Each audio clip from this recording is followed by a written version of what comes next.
What happens when a YouTube gamer decides to stop playing games to start making movies? You get Iron Lung, a low-budget, independently made film that proves something very interesting. Hollywood might not be the only place capable of creating serious sci-fi movies anymore.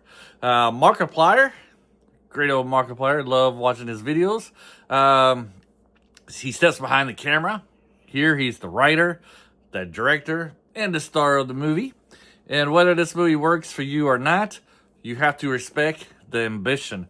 This is based on the indie game created by, excuse me, I cannot pronounce the last name, David Seisminsky. Hopefully that's right. And instead of trying to turn into some big Hollywood spectacle, Markiplier keeps it small, very small. Almost the entire movie takes place inside a cramped submarine-like vessel. One room, middle walls, a screen, and a speaker. And that's basically all you get for, well, about 95% of that movie. You play as, or in this case, watch, a convict sent into the ocean of blood. His mission is simple. From what I gathered, take photographs of whatever is down there in exchange freedom from prison. Meanwhile, the universe itself appears to be dying, and humanity is desperately searching for answers that might preserve what's left. It's a great sci-fi setup, mysterious, unsettling, but the movie doesn't hand you any explanations, and that can be both a strength and a frustration. Let's be honest about something. This is a very slow movie, very slow, like snail pace. For much of the runtime, you're watching a man take coordinates, snap photos, study a monitor, listen to strange noises. The tension comes from the isolation, and the central question keeps creeping in. Is he actually seeing things, hearing things, or is this his mind beginning to fracture? Now, for some viewers, especially for the fans of the game, this kind of psychological burn is exactly what you want. In fact, my own son, who played the game, he loved the movie. He loved every aspect of it. He was locked in the entire time. But coming in for someone unfamiliar to the source material like myself, the opening stretch can be a little bit confusing.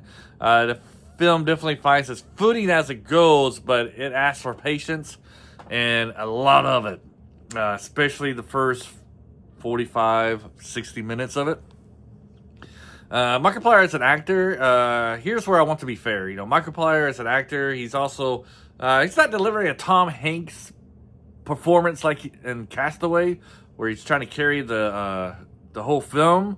But in comparison, Markiplier's acting, it is adequate for this role. Not Oscar worthy, but it's not garbage. It's not terrible. He's adequate, like I said, for this. He makes the character believable. He commits to the role.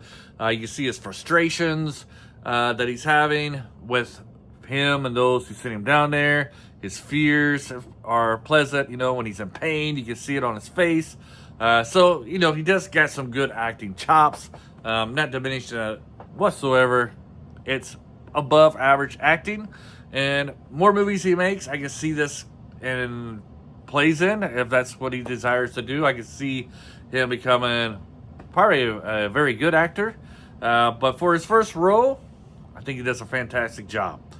You can absolutely tell this wasn't made with Hollywood money, but here's the key difference. It never feels cheap, the movie doesn't. It feels controlled, the lighting is excellent, dark without becoming visually muddy. And let me emphasize something many big budget movies get wrong, is that they make the scene is dark and you can't see what the heck's going on the screen. You don't have that problem with this movie. You have adequate lighting, you know it's dark, you know he's by himself, but you can actually see what he's doing in this darkness, which is really good. The effects inside the vessel, they look convincing, and the confined environment probably helped.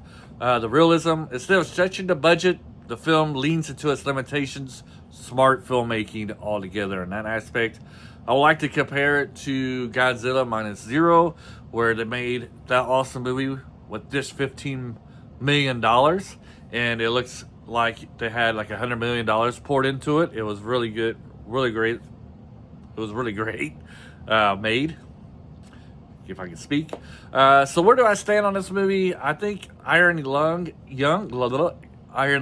is well-made film, thoughtful, atmospheric, particularly impressive for its scale, but it wasn't fully my kind of movie. And there's an important distinction: a film can be good without being for you. Fans of the game will probably get more out of this than the newcomers. But as for a first major filmmaking effort, Markiplier deserves the real credit, because this doesn't feel like a YouTube experiment. It feels like the beginning of a filmmaker learning his craft.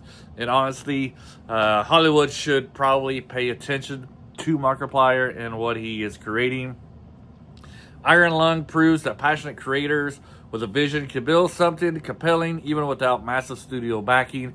And if this is Markiplier's starting point, I'm curious to see where his career is heading to. I'm going to miss him if he's going to stop doing gaming videos and goes into the movie business. But I wish him all the luck, because I think he got some bright future in that category. Have a great day. Until next time, bye.